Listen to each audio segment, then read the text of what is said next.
Pemirsa, pasca gempa berkekuatan 8,3 pada skala Richter, kerusakan akibat tsunami terlihat di beberapa pesisir Chile. Sedikitnya 8 orang tewas dalam musibah ini. Gelombang tsunami akibat gempa di Chile menyapu pantai utara Chile yang mengakibatkan kerusakan puluhan bangunan, menghempaskan perahu ke daratan, serta meninggalkan puing-puing di sekitar pelabuhan kota Coquimbo. Sejumlah kota pesisir pantai dilanda banjir akibat tsunami, akibat gempa pada Rabu malam waktu setempat yang getarannya terasa di negara-negara Amerika Latin. Sebuah video amatir sempat merekam detik-detik gempa berkekuatan 8,3 skala Richter di Santiago, Chile yang terjadi pada Rabu malam waktu setempat. Guncangan bangunan memperlihatkan besarnya magnitud gempa yang menyebabkan sejumlah bangunan runtuh dan kepanikan warga. Berdasarkan survei, pusat gempa berada di sekitar 46 km barat dari Illapel, sebuah kota yang berjarak 3 jam dari Santiago. Tercatat gempa memiliki kedalaman 10 km di bawah permukaan air laut dan berpotensi tsunami. Banyak infrastruktur seperti jembatan dan jalan-jalan di kota Salamanca dilaporkan rusak.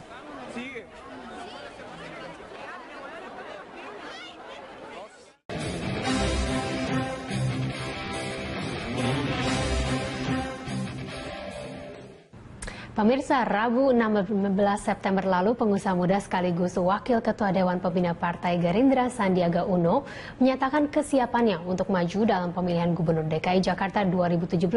Pernyataan tersebut menambah keragaman calon penantang Gubernur Basuki Cahayapurnama atau Ahok yang hingga kini menyatakan akan kembali maju lewat jalur non-partai.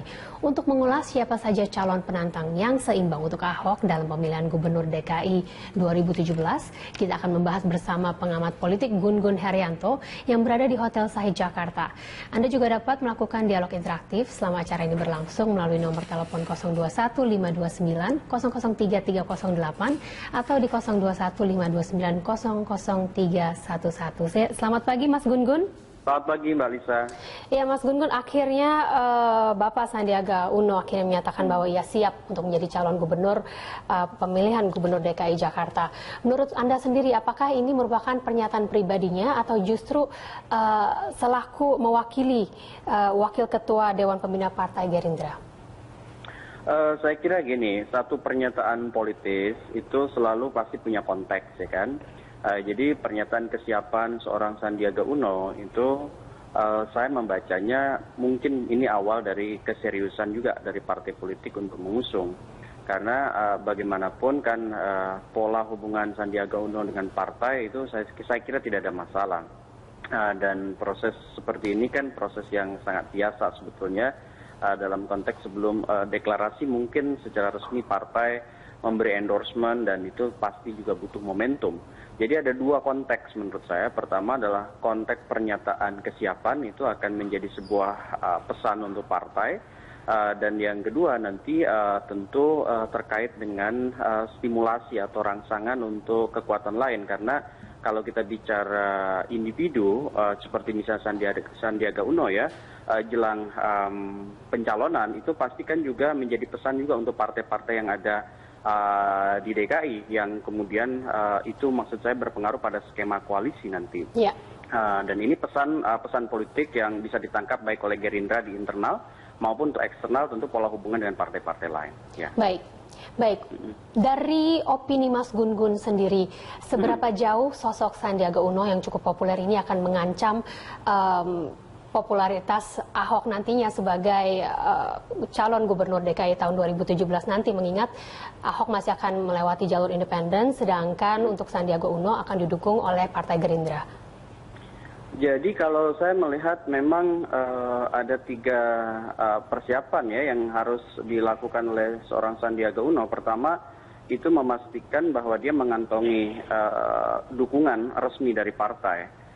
Dan ini masih butuh semacam kepastian bahwa Sandiaga Uno didukung oleh partai politik yang bersangkutan. Kemudian yang kedua itu harus ada kemampuan juga untuk melakukan jejaring di basis akar rumput.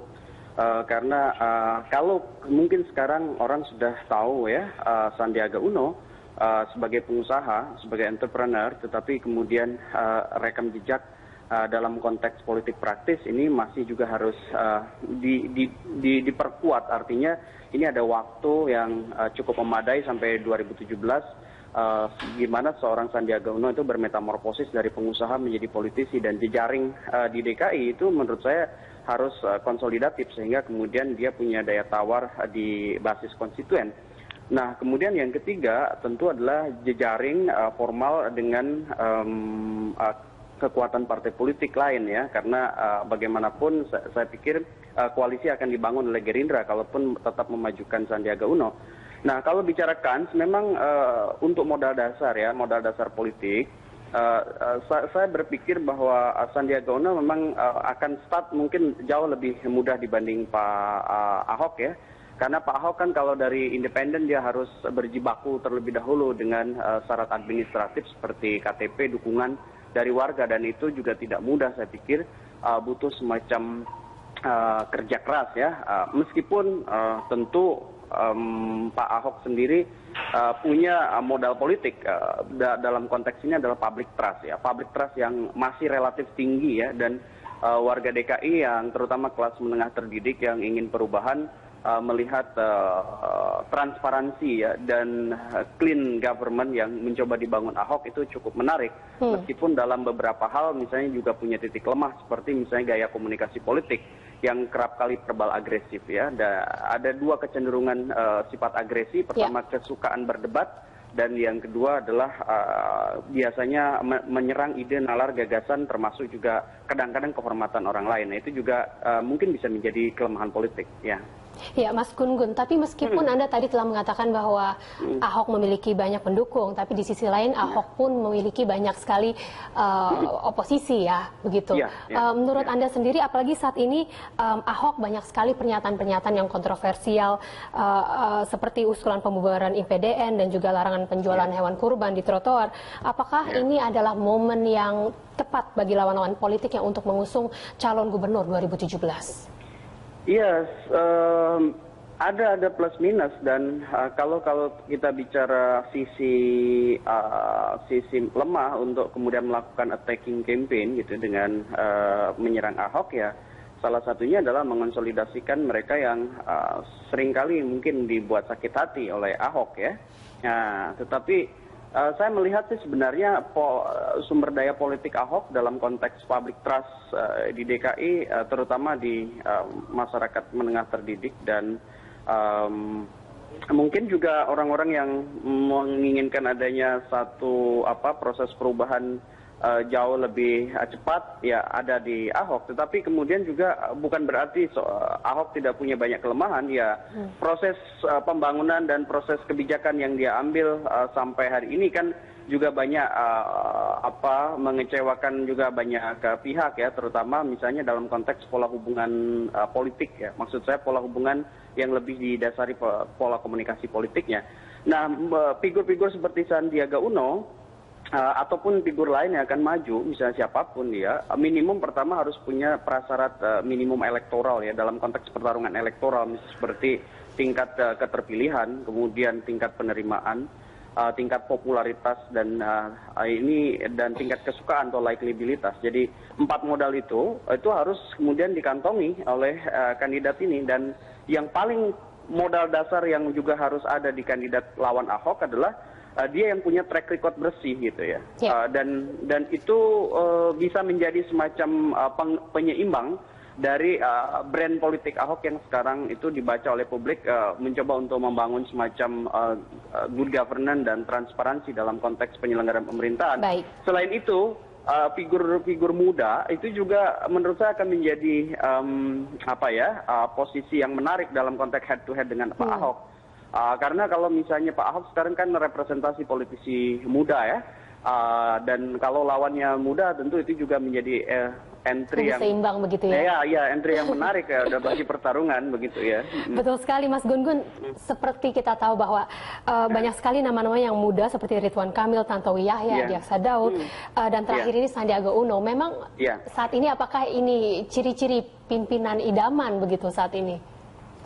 Kalau saya melihat sih ini ada satu pergerakan memang yang cukup positif, di mana posisi politisi muda yang sebelumnya selalu di wilayah periferal gitu ya, karena ada politik patron claim dan posisi politik yang sangat menjunjung tinggi senioritas itu kan membuat stagnannya proses regenerasi kepemimpinan termasuk di daerah-daerah. Tetapi pasca reformasi ke sini, terutama saya melihat sejak pemilu 2009 ya, 2009-2014, itu ada pergeseran mindset ya, di partai politik sendiri bahwa ternyata sekarang posisi para politisi muda yang punya track record bersih, kemudian juga punya pengalaman, dan yang paling jelas adalah knowledge ya, knowledge dalam konteks politik. Karena mereka juga rata-rata berbackground aktivis atau kelompok profesional, ini sebenarnya menjadi daya tawar menarik itu bagi partai juga, karena apa? Dalam konteks market konstituen ya, dalam konteks market pemilih, itu ternyata juga cukup mendorong yang disebut dengan orientasi perubahan perilaku memilih dari warga masyarakat.